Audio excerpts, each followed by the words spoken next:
안녕하십니까. 사주상담가 이기호입니다. 유명인 사주분석. 오늘은 배우 송일국 씨의 아들인 삼둥이들의 사주를 보도록 하겠습니다. 제가 몇 년 전에 삼둥이의 사주를 분석을 한 적이 있었는데요. 이번에 TV에 출연하면서 다시 이제 관심을 많이 받고 아이들이 많이 커졌어요. 몇 년 전에 제가 했을 때는 아주 어린아이였는데 이제 키가 170이 넘는다고 합니다. 초등학교 6학년이 됐는데요.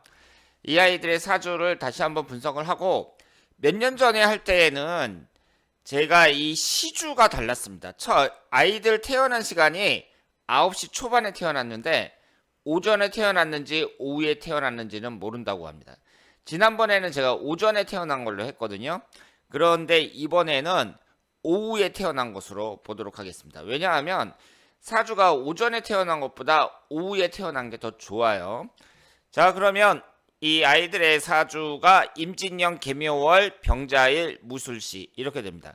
여러분들이 쌍둥이들의 사주를 보면 쌍둥이인데 성격이 다 다르다. 이 사주가 같은데 왜 다르냐 뭐 이런 식으로 말씀을 하시는 분들이 많은데요. 사실 이 쌍둥이가 문제가 아니라 같은 날 같은 시각에 태어나서 사주가 완전히 똑같은 사람은 100명 정도 됩니다.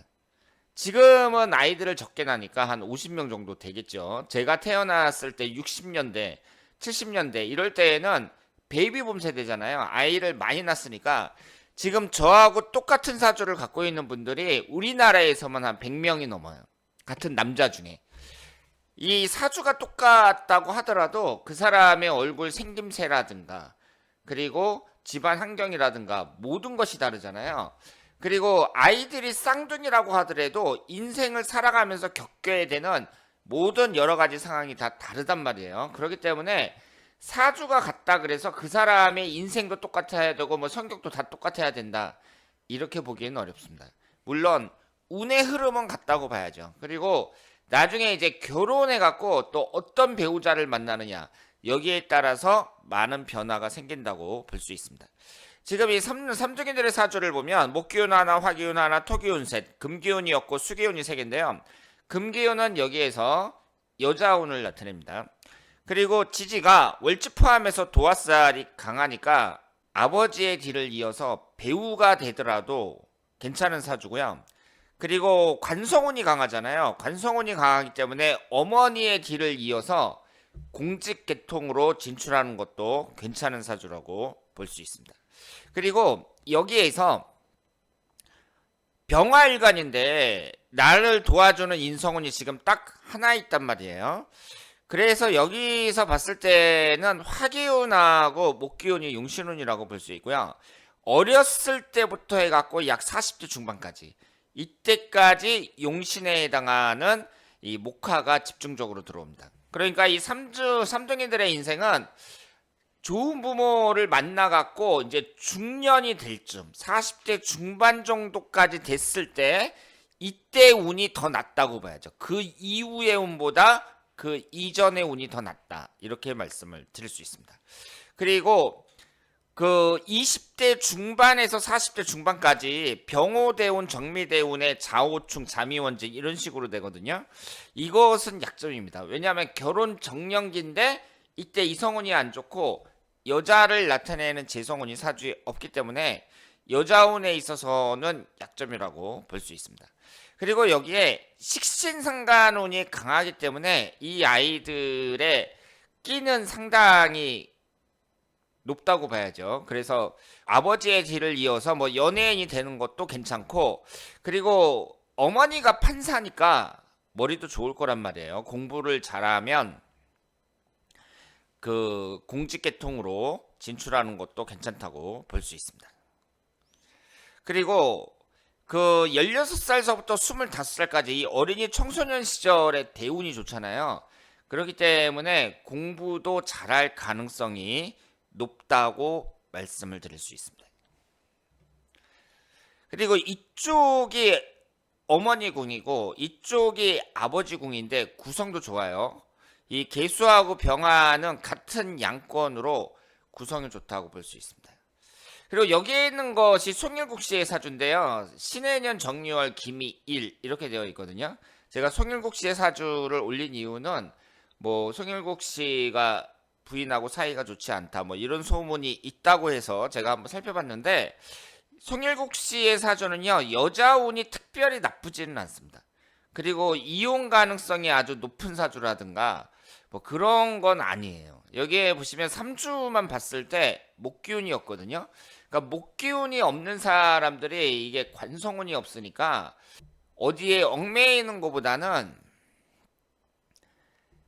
자유로운 걸 추구하고요. 그래서 연예인들도 많이 있습니다. 관성운이 없는 사람들 중에 연예인이 많다 이렇게 볼 수 있어요. 그래서 송일국 씨 같은 경우에는 관성운이 없으면서 좀 잘 풀린 경우에 해당이 된다고 볼 수 있고요. 대개 관성운이 없는 사람이 가정에 소홀하는 경우도 있지만, 송일국 씨 같은 경우에는 이 새 쌍둥이를 낳으면서 어려서부터 그 가정에 상당히 충실했던 것으로 알고 있습니다. 그리고 흘러가는 대운이라든가 일년운이라든가 여러 가지로 봤을 때 크게 위기가 느껴지질 않습니다. 말년에 가서 이제 건강을 좀 조심해야 되는 그런 사주 구성이라고 볼 수 있고요. 일단은 대운이라든가 현재 일년운이라든가 여러 가지 점에서 봤을 때 그렇게 뭐 문제가 되는 그런 운은 없습니다. 이 48세에서부터 지금까지의 운을 봤을 때에는 51세 신축년, 이때가 이제 기신이 들어오면서 지지가 충하는 때였으니까 이 51세가 좀 불리한 운이었다고 볼 수 있고, 그 외에는 특별히 흠잡을 데가 없다고 말씀을 드릴 수 있습니다. 그리고 다시 아이들 사주로 와서요. 이 아이들의 이제 장점이 그 어린 시절에 그 운이 좋다는 거잖아요. 제가 중년 이후까지의 운이 그 이후보다 더 좋다고 했는데, 이렇게 초반에 운이 좋은 사람들, 이런 사람들의 최대 장점은 좋은 부모를 만날 가능성이 높다는 얘기고, 그리고 어린 시절에 공부를 잘할 가능성이 높습니다. 그러니까 빨리 자리를 잡아갖고 젊었을 때 성공할 가능성이 높다 이렇게 봐야죠. 그래서 우리가 이제 사주 구성을 볼 때 인생 초반기에 좋았다가 중반 이후 불리해지는 사람이 있고요. 그리고 초반기에 불리했다가 중반 이후 좋아지는 사람이 있거든요. 이 중반 이후 좋아지는 사람은 노년기에 자녀들이 잘 풀릴 가능성이 높고요. 그리고 내가 관리만 잘하면 좋은 건강을 나이 들어서까지 계속 유지할 수 있습니다. 이런 장단점이 있는데 두 유형 중에 어떤 게 더 좋다 이렇게 말하기는 좀 어렵습니다. 다만 지금 삼둥이가 사주 구성도 재성운이 지금 그 금기운이 없다는 그런 약점이 있기는 하지만, 이 사주 구성에 특별히 뭐 충이나 삼형살이나 이런 것도 없으면서 흘러가는 대운도 이 정도면 괜찮게 흘러가기 때문에 앞으로 멋진 인생 만들어 나갈 수 있을 거라고 생각을 합니다. 자, 그러면 오늘 여기서 마치겠습니다. 대단히 감사합니다.